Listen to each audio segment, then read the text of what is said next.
Good morning, everyone. Welcome to the Current Affairs Series 2026 July. This Current Affairs Series is the episode 1 of Polity. 2026 जुलाई से related polity के जितने भी current affairs हैं इसमें हम बहुत ही शॉर्ट और कंसाइज वे में पढ़ने वाले हैं. इसके बाद इससे ज्यादा आपने सिर्फ रीडिंग करनी है और कुछ भी मगअप नहीं करना है. Okay, let us begin now. The first one, internet shutdown. So basically दो रूल्स आए थे, एक 2023 rules, internet shutdowns. So 2023 and 2024. 2023 का टेलीकम्युनिकेशंस एक्ट, ऑब्वियसली अगर इंटरनेट की बात कर रहे हैं तो टेलीकम्युनिकेशन की बात करेंगे.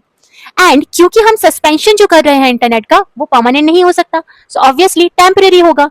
So temporary suspension of service rules 2024 and telecommunications act of 2023. Okay, when allowed only for public emergency. Obviously internet एक ऐसी चीज है जिसे हम कभी भी ऐसे ही शट डाउन नहीं कर सकते. ये मीडिया का सबसे वास्ट रूप है. सो ओनली पब्लिक इमरजेंसी में ही ये अलाउड है या फिर किसी पब्लिक सेफ्टी के लिए. और जो भी रीजंस गवर्नमेंट देगी that should be in written. Who orders? Both center and state. Center से union home secretary and state से स्टेट होम सेक्रेटरी. अगर हम जुडिशियल रिव्यू की बात करेंगे so according to article 32 the supreme court and article 226 high court. अब बहुत time पहले 2020 में एक केस आया था जिसमें एक की जजमेंट निकल कर आया. That was Anuradha Bhasin versus union of India, जिसमें इंटरनेट बेस्ड एक स्पीच दी गई. उनके प्रोफेशन को बोला गया कि ये प्रोटेक्ट करते हैं rights under article 19(1)(a) and 19(1)(g). AG. Indefinite shutdowns are impermissible. याद रहे, इंटरनेट एक सेपरेट फंडामेंटल राइट नहीं है, ये सिर्फ एक प्रोटेक्शन है जब हमें डील करना हो किसी पब्लिक इमरजेंसी या पब्लिक सेफ्टी के साथ. ओके, चलो number 2, we have right to fair trial. This one is extremely important for 2026 prelims. Okay, mains too.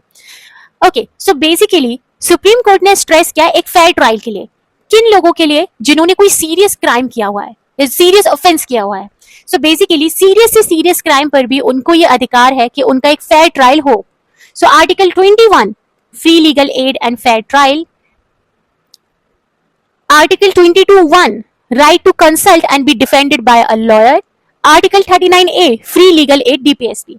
हमने DPSPs ऑलरेडी कवर किया है अपने एक वीडियो में, go and watch that video. Okay, so हमने 3 आर्टिकल्स के बारे में बात की, 21, 22(1) एंड 39A, जो तीनों ही fair trial, free legal aid और अपने लिए एक लॉयर हायर करने की बात करते हैं.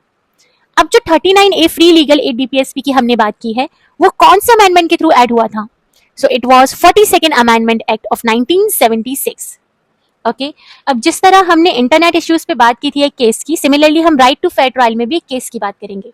1979 में जब 39A ऐड हो चुका था उसके 3 साल बाद एक केस आया, हुसैन आरा खातून वर्सेस स्टेट ऑफ बिहार. इसके बारे में हम बात करेंगे. केशवानंद भारती केस के बारे में हम ऑलरेडी बात कर चुके हैं, so go and watch that video also, this is important. Free legal aid एक एसेंशियल पार्ट है आर्टिकल 21 का, this you should know. Okay,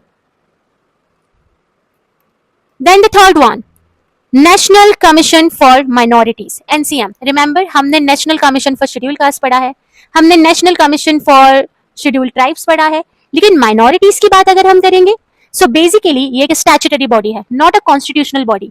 जब शेड्यूल ट्राइब्स और शेड्यूल कास्ट्स की बात हम करते हैं बेसिकली तो वो कॉन्स्टिट्यूशन उन्हें प्रोटेक्ट करता है, हेंस वो कॉन्स्टिट्यूशनल बॉडीज हैं. लेकिन माइनॉरिटीज कॉन्स्टिट्यूशनल बॉडी नहीं है, उसका कॉन्सेप्ट बहुत बाद में आया. ओके, सो कॉन्स्टिट्यूशनल बॉडी जिसके थ्रू NC, SC और NC, ST आते हैं, that is in article 338, 338A respectively. Okay, but जब माइनॉरिटीज की बात करोगे तो 1992 में एक नेशनल कमीशन माइनॉरिटीज एक्ट आया था जिसने इसे स्टैट्यूटरी बॉडी बनाया, जिसमें 1 चेयरमैन, 1 वाइस चेयरमैन और 5 मेंबर्स होते हैं. इसे अपॉइंटमेंट सेंट्रल गवर्नमेंट के थ्रू मिलती है. इसका टेन्योर जो टर्म है वो 3 इयर्स रहेगा और इसकी जो पावर्स है वो सिविल कोर्ट की रहती है ड्यूरिंग इन्वेस्टिगेशंस. ऑल्सो ये एक एडवाइजरी बॉडी है और नॉन बाइंडिंग बॉडी है. Okay, then fourth we have citizenship, extremely important for 2026. By the way ये बहुत कॉन्साइज नोट्स हैं तो सारे ही इंपॉर्टेंट हैं, बट उसमें से भी हाई स्कोरिंग मार्क्स या हाई वैल्यूएबल पॉइंट्स मैंने आपको मेंशन किए हुए हैं. Okay, so citizenship, we know article 5 to 11 talks about citizenship. ये सिटीजनशिप कॉन्स्टिट्यूशन में आया था 1955 में. सिटीजनशिप हम किस तरह ले सकते हैं? We have 5 ways: birth, descent, registration, naturalisation, incorporation of territory. ये पांचों की बात हम ब्रीफ में करेंगे अपनी एक सेपरेट वीडियो में. ओके, नाउ इस लॉ का इवोल्यूशन कैसे हुआ? सो इनिशियली जब हमारा कॉन्स्टिट्यूशन बना 1950 में, उसी टाइम एक बर्थ बेस्ड अप्रोच आया. 1986 में एक अमेंडमेंट हुआ जिसमें बोला एटलीस्ट 1 इंडियन पेरेंट होना चाहिए आपका, तभी आप इंडियन कहलाएंगे. देन अगेन 2003 में एक अमेंडमेंट आया जिसमें 1 Indian parent plus other must not be illegal migrant, ये भी ऐड हो गया. ओके, उसके बाद फाइनली कॉन्स्टिट्यूशनल एक और अमेंडमेंट एक्ट आया 2019 का. It is extremely important that India does not allow dual citizenship. आपके पास एक ही सिटीजनशिप हो सकती है. We have single citizenship, the concept of single citizenship. Okay, moving on, we have article 371. ये आर्टिकल 371 कितने टाइम से इंपॉर्टेंट चल रहा है, आगे भी चलेगा. Remember this. क्यों न्यूज में है ये स्पेशल आर्टिकल 371 जो कि लद्दाख के लिए स्पेशलाइज था? जो remember that 21 of constitution temporary, transitional, special, provisional लेकर आता है जो कि अंडर आर्टिकल 371 एंड 371J में आते हैं. रिमेंबर 371 को हमने बहुत सारे पार्ट्स में डिवाइड किया हुआ है, A to J. ए में नागालैंड, असम, मणिपुर, आंध्र प्रदेश, तेलंगाना, सिक्किम, मिजोरम, अरुणाचल प्रदेश, गोवा, कर्नाटका. चलो, and remember article 371 is not in 6th schedule. Number 6 we have social media regulation.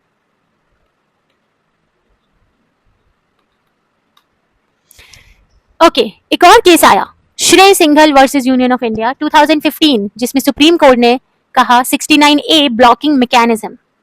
उससे पहले आपको याद होगा जब हमने इंटरनेट शटडाउन की बात की तो ये सोशल मीडिया रेगुलेशन उसी से रिलेट करता है. तो हम वापस से बात करेंगे Anuradha Bhasin versus union of India 2020 case की, जिसमें अंडर आर्टिकल 19 स्पीच और प्रोफेशन थ्रू इंटरनेट प्रोटेक्शन दी गई. Important acts: IT act of 2000 plus DPDP act of 2023, fundamental right connection, free speech under article 19(1)(a and privacy right to life under article 21. Next we have FCRA, Foreign Contribution Regulation Act of 2010. इसकी nodal ministry है ministry of home affairs. याद रखना foreign की बात हो रही है लेकिन मिनिस्ट्री होम अफेयर्स की है.